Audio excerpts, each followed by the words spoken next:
They say the left hand, it drop mountains. They say the right hand, be slaying dragons. The Untouchable True School Sports Empire proudly presents something the boxing games are missing. Hey, what's going on? It's your boy BT, and I came here to talk some boxing with the thousands of True School Sports subscribers. All right, so I wanted to come here real quickly and just sound off on Keyshawn Davis. Now, before I get into the meat and potatoes and my talking points of this video, let me just preface everything I'm about to say by letting everybody know I'm a big Keyshawn. I like Keyshawn Davis. I've come on here many times. I've spoken glowingly about Keyshawn. I remember when I was in Japan and I was walking the streets of Shinjuku, Tokyo, Japan. I was doing a video talking about how I think he could beat Gervonta Davis and how I thought that Keyshawn Davis versus Gervonta Davis, Davis versus Davis, that's one of the fights to make in boxing, right? So I've always put him up there really highly. I like him. I like his style of boxing. I like, just his charisma. I think he brings a lot of value to the sport. So I want to make that very clear before I say what I'm about to say, because I keep it 100 on this channel for good, bad, or indifferent. And I gotta say it like this: I'm concerned for Keyshawn Davis. Not just for this Jamaine Ortiz fight, even though I'm picking him to win by stoppage because I think so highly of the guy. But I have some concerns about Keyshawn Davis because, I'm seeing some patterns here. I really am. I'm seeing some patterns of a guy that I'm gonna call into question. I'm gonna call into question how competitive he is. Honestly, I have to, because first of all, we all know the whole thing about him not fighting Shakur. I don't gotta say too much on that. You guys know what this fight game is. There's no friends in the fight game, right? So I'll leave it at that. That's one thing. I'm not no big Ram Murataya fan. Depending on who you talk to, they'd even say that I'm a quote-unquote Ram Murataya hater, right? But I got to be fair.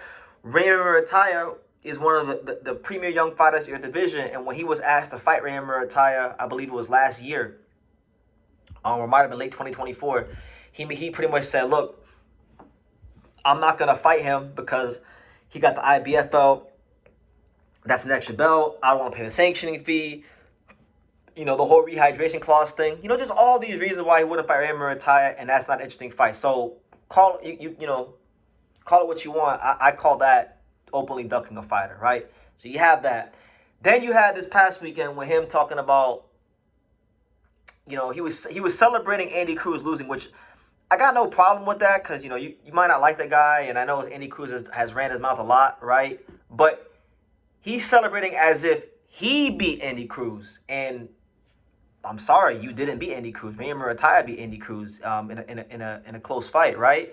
You didn't beat Andy Cruz, and you didn't want to fight Ram Murataya either, right? So that being said, I just think it's corny that you're overly celebrating a guy that beat you 4 times in the amateur, losing as if you beat him, right? And then to cap it all off, I was watching the Porter Way podcast. Shout out to Sean Porter. Shout out to Sean Tatel. I seen him on the podcast, and Keyshawn Davis basically said that this whole stop at 140, this is going to be a pit stop for him, and that he's only going to stay at 140 pounds for Dalton Smith, right? Because him and Dalton Smith, he feels they would sell a lot of tickets in the UK, because he feels that the businessman moves the needle like that, and with the great UK fans, they'll come out, they'll support, it'll be a big event, which I'm not mad at, but you're downplaying the Richards and Hitchens fight, which you guys just nose to nose at the press conference recently, and that was a fight that was brought up, and that's a fight that I love for boxing in America, right? You downplaying the Hitchens fight. You downplay now. Of course, he's gonna back Shakur Stevenson. He's gonna back his brother, and he doesn't think Teofimo Lopez will beat Shakur. But it's like Sean Tatel asked him in plain English. He said, "Look, are you going to fight Shakur? Are you going to fight Teofimo Lopez and beat Shakur?" Now, all he had to say was, "I don't think that's going to happen, but if somehow by a miracle it did, I'm going to beat the brakes off of him." He wouldn't even say that. He wouldn't even say that. He would say Teofimo Lopez is scared of him. And I'm like, why would Teofimo Lopez be, like, with all due respect to Keyshawn Davis, why would he be scared of Keyshawn Davis? He fought Lomachenko. He fought Josh Taylor. He's fighting Shakur Stevenson, who you concede is better than you because you don't want to fight him. And, it is what it is. Like, why would he be afraid of fighting Keyshawn, right? That don't make no sense. So my thing is this. Keyshawn Davis, I'm bringing all these things up not to put him down, not to. I'm just highlighting what I've seen, and when we look at his career, he beat Dennis Branchick for the belt. Branchick is a good fighter. He's an Olympian, right? He beat Vaquero Navarrete, right? But he's not. Most people weren't looking at that as no creme de la creme top shelf match for Keyshawn Davis, right? And it was shown in the ring when they fought. You turn back around. You have a great homecoming against Lemos. Look great against him. Look like a star in that fight, honestly. And then you follow it up by missing weight against De Los Santos, and then eating popcorn in the crowd the night of your fight, and then, you crashed out on Nahir Albright and them, right? So I get it. Like we could all have ups and downs in life. I don't want to be that guy to kick anybody while they're down or anything like that. But I'm only highlighting these things because it makes me concerned for Keyshawn Davis long term, like in terms of consistency, because to be one of them great ones, one of them ones, to be one of them ones in this fight game, it's not just about having one great performance. You got to do it over and over and over again. You got to show it over and over again against the realest and best in and around your weight class. And that's how you become a great fighter. That's how you become a legendary fighter. That's how you become up there, as one of the true greats of the fight game, which I believe. I believe that Keyshawn Davis is competitive enough to want to have his name up there one day when he hangs those gloves for good, right? So I'm only highlighting this to say that while I am a Keyshawn Davis, I'm high on him, right? I think highly of him. I think higher of him than a lot of the guys, some of these other fighters in and around his weight.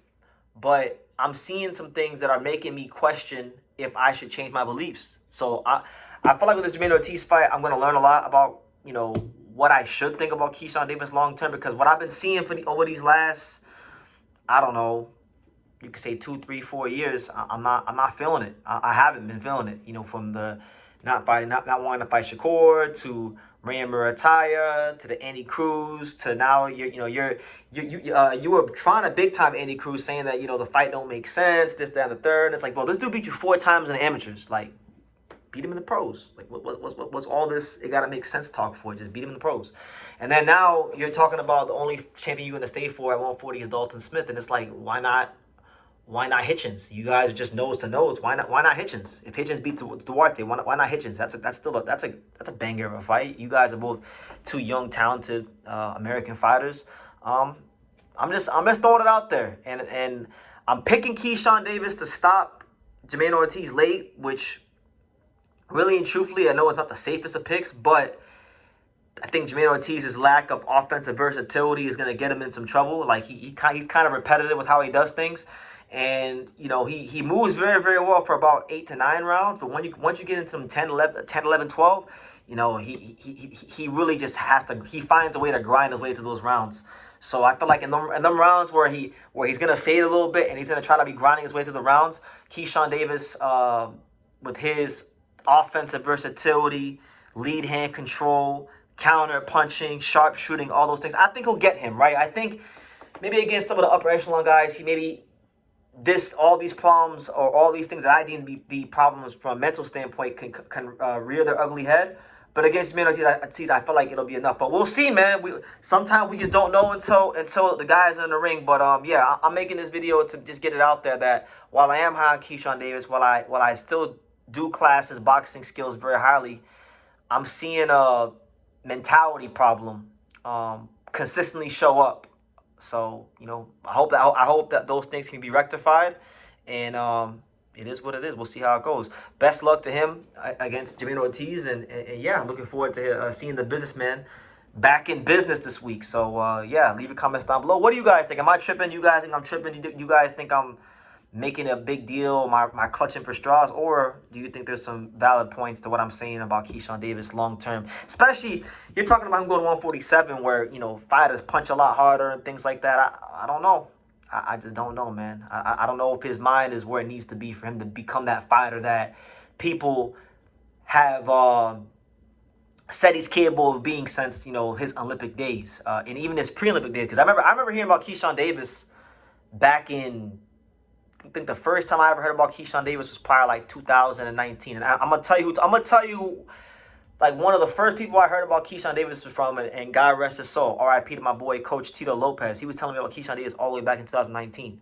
So I know all about the businessman, and been knowing about the businessman. And I want to see the businessman reach the best he can be in boxing, because I feel like he got a lot of value to get to this sport. But all this, you know, just the way he's been acting, I feel like he's too big for his britches too early in his career. You 25, man. Like, you not Floyd yet. Like, put some work in. Anyway, I'll leave it at that. Thank you for watching True School Sports. Thank you for watching another video on the untouchable True School Sports Empire, the home of boxing. We're on the road to 100,000 subscribers, guys. So help us keep being great. Help us keep pushing out that real boxing content for the fine folks all around the world. And make sure you jab, you hook, you Mike Tyson, you Mayweather that subscribe button. Pops, show them how do they gotta hit the subscribe button. Pop, pop, pop.